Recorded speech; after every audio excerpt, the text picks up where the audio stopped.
10 حکمیں اور پہاڑی واس کے مطابق چلنے سے آپ نجات پا سکتے ہیں۔ تو میرے دوست، آپ کو معلوم ہونا چاہیے کہ نجات ایک خدا کے طرف سے تحفہ ہے۔ ہم اپنے محنت کے ذریعے سے نجات نہیں حاصل کر سکتے۔ خدا کے حکموں کے مطابق چلنا ہمارا فرض ہے، مگر نجات حاصل کرنے کے لیے یسوع مسیح پہ ایمان لانے کی ضرورت ہے۔ اگر ہم آیت 10 میں دیکھیں گے تو لکھا ہوا ہے، جہاں مسیح بولتے ہیں، اسی طرح تم بھی جب ان سب باتوں کی جن کا تمہیں حکم ہوا تعمیل کر چکو تو کہو کہ ہم نکمے نوکر ہیں، جو ہم پر کرنا فرض تھا وہی کیا ہے۔ یہ ہوگا اب ہم کلام کے وہ حصے پہ آئیں گے جہاں مسیح 10 کوڑیوں کو شفا دیتے ہیں۔ ہم پڑھیں گے آیت 11 سے 19 تک۔ لکھا ہوا ہے، اور ایسا ہوا کہ یروشلم کو جاتے ہوئے وہ سمریا اور گلیل کے بیچ سے ہو کر جا رہا تھا، اور ایک گاؤں میں داخل ہوتے وقت 10 کوڑی اس کو ملے۔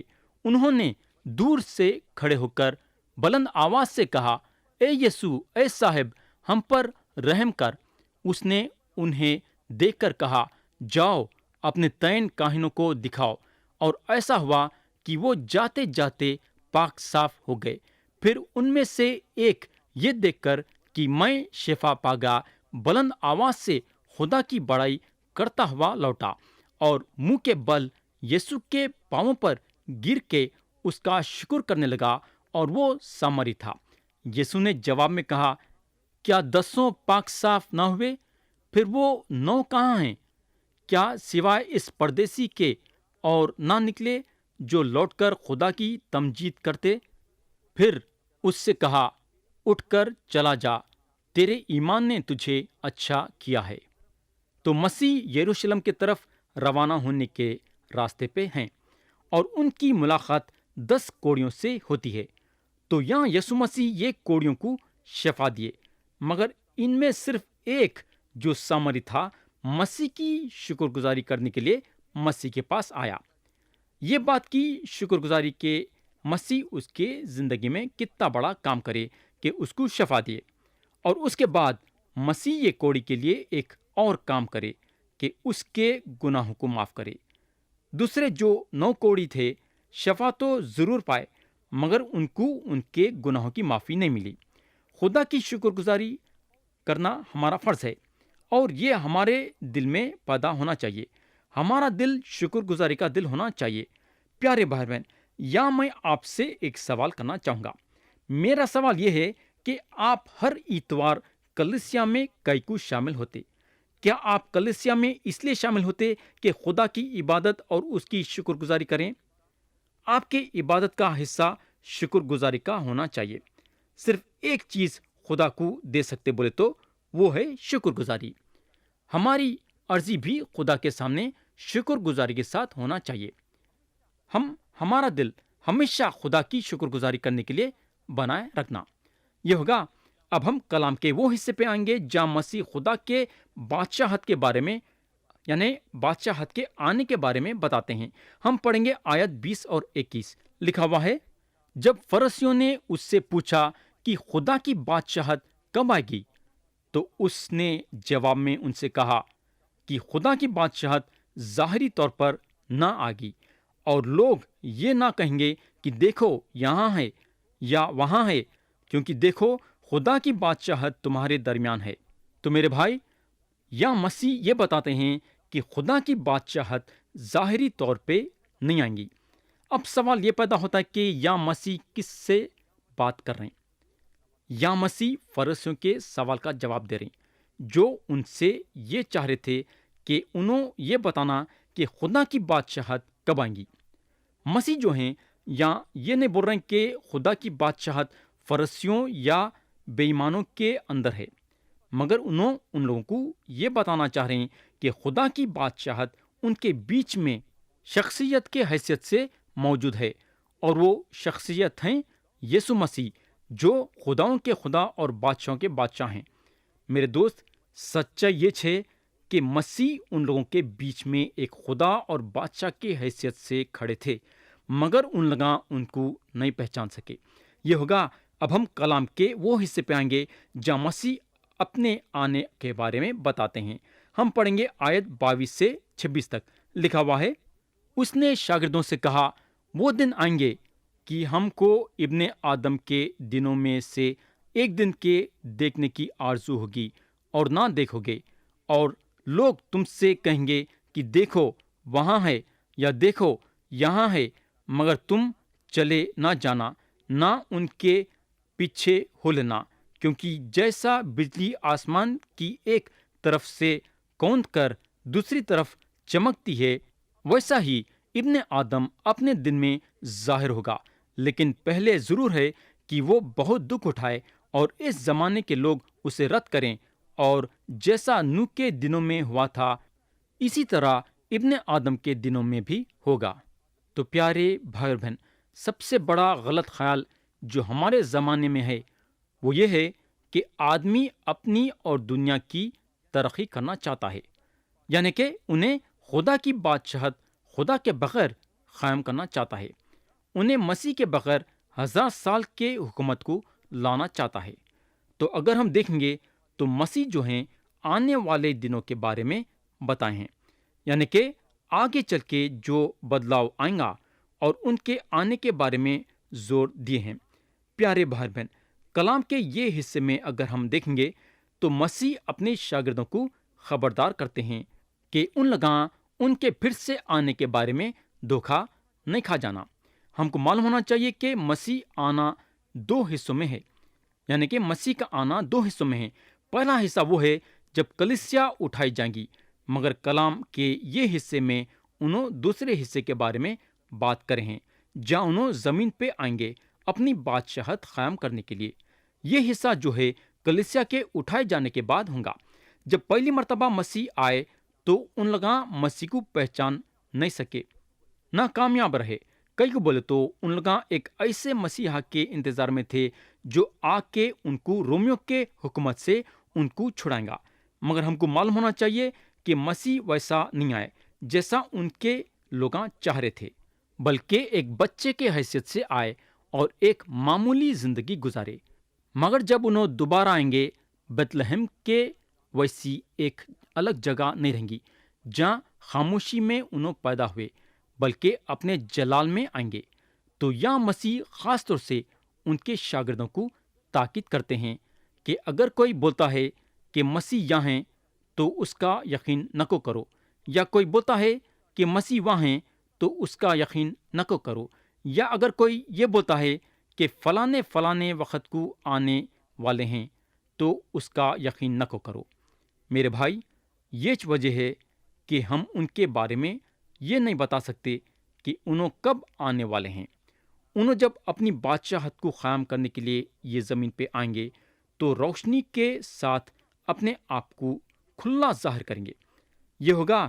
ایک چیز یہاں ہم کو یہ معلوم ہونا چاہیے کہ مسیح کی صلیبی موت اس کے ارادوں میں تھی۔ یسوع مسیح صلیب کے ذریعے سے خدا کے ارادوں کو پورا کرے۔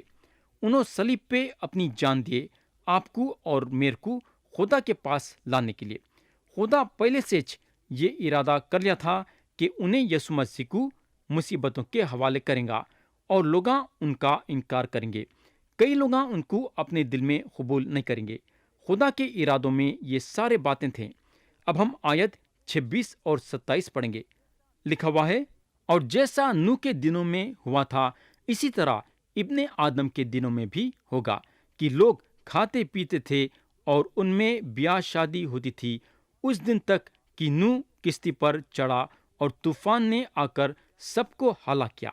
پیارے بھائی بہن، اب سوال یہ پیدا ہوتا ہے کہ یہ سارے باتوں میں کیا خرابی تھی؟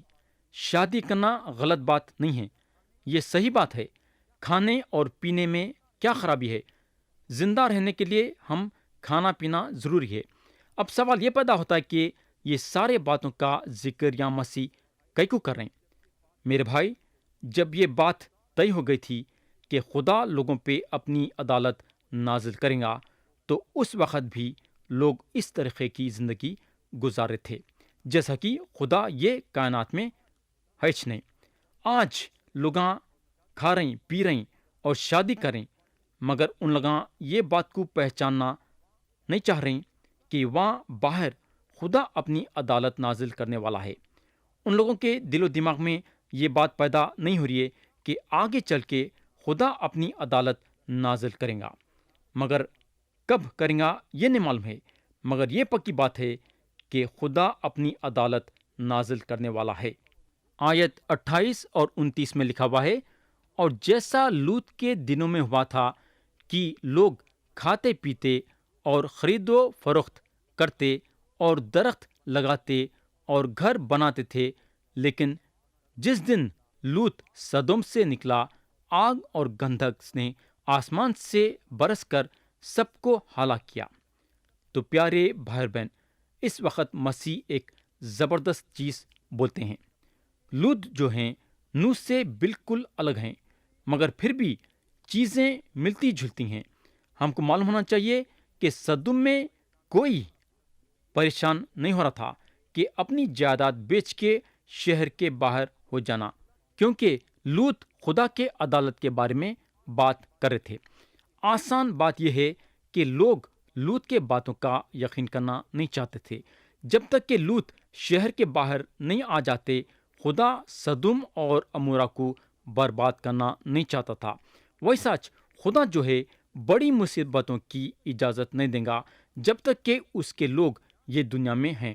یہاں دلچسپی کی بات یہ ہے کہ مسیح جو ہیں یہاں لوقا کی انجیل میں لوط کا مثال لیے ہیں، لیکن اگر ہم متی کی انجیل باب 24 دیکھیں گے تو وہاں مسیح جو ہیں لوط کا مثال نہیں لیے ہیں۔ اس کی وجہ یہ ہے کہ متی کی انجیل میں مسیح جو ہیں ان لوگوں کے سوال کا جواب ان کے یہ زمین پہ آنے کے بارے میں اور اپنی بادشاہت قائم کرنے کے بارے میں بتائے ہیں، مگر یہاں لوقا کی انجیل میں بات ذرا بڑی ہے۔ ہم کو معلوم ہونا چاہیے کہ سدوم شہر اپنے گناہ کے وجہ سے بربادی کے راستے پہ کھڑا تھا۔ خدا ان لوگوں کے گناہ کے وجہ سے ان کو برباد کر دینا چاہتا تھا، اور جس وقت لوط شہر چھوڑے تو خدا کے عدالت وہاں نازل ہوئی۔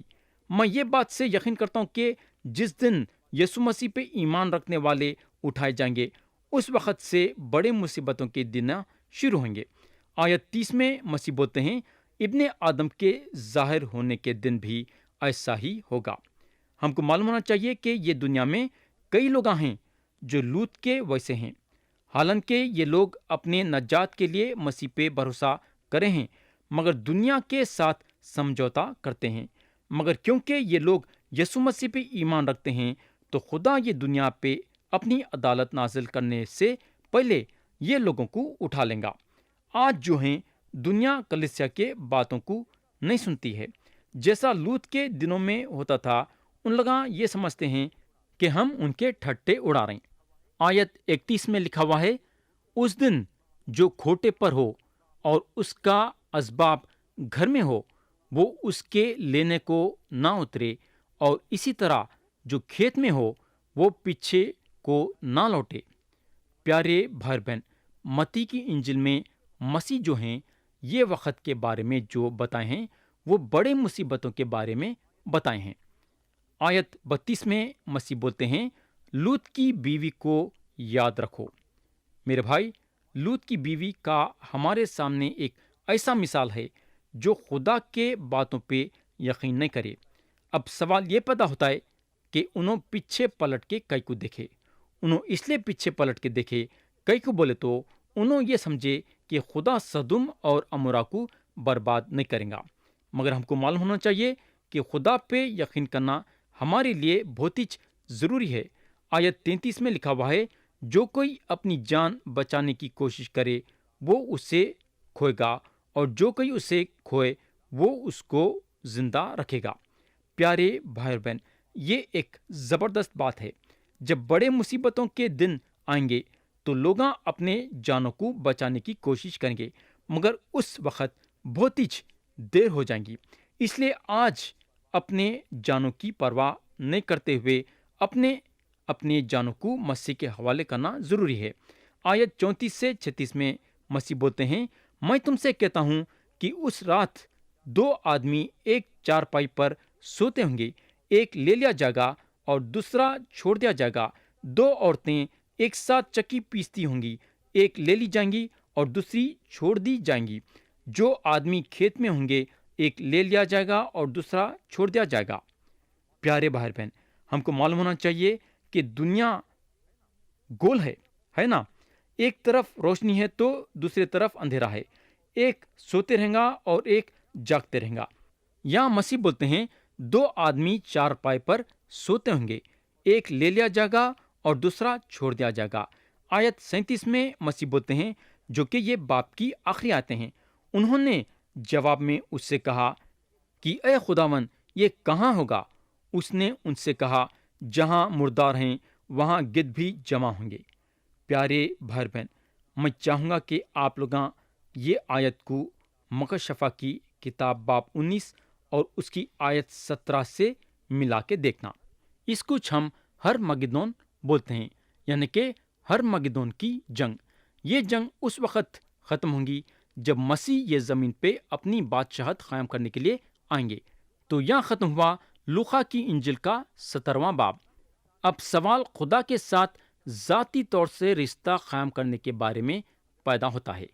اگر ہم باب 17 میں دیکھیں گے تو ہم کو معلوم ہوگا کہ مسیح کی ملاقات 10 کوڑیوں سے ہوئی، مگر صرف ایک ان کے پاس آیا۔ یہ کوڑی کا مسیح کے پاس آنا یہ ثابت کرا کہ انہیں اپنا رشتہ مسیح کے ذریعے سے خدا کے ساتھ ذاتی طور سے قائم کرا ہے۔ پیارے بھائی بہن، کیا آپ یہ کوڑی کے ویسا اپنی زندگی مسیح کے ہاتھوں میں سونپ کے خدا کے ساتھ ذاتی طور سے رشتہ قائم کرنا چاہیں گے کیا؟ مرضی آپ کی ہے اور فیصلہ آپ کا ہے۔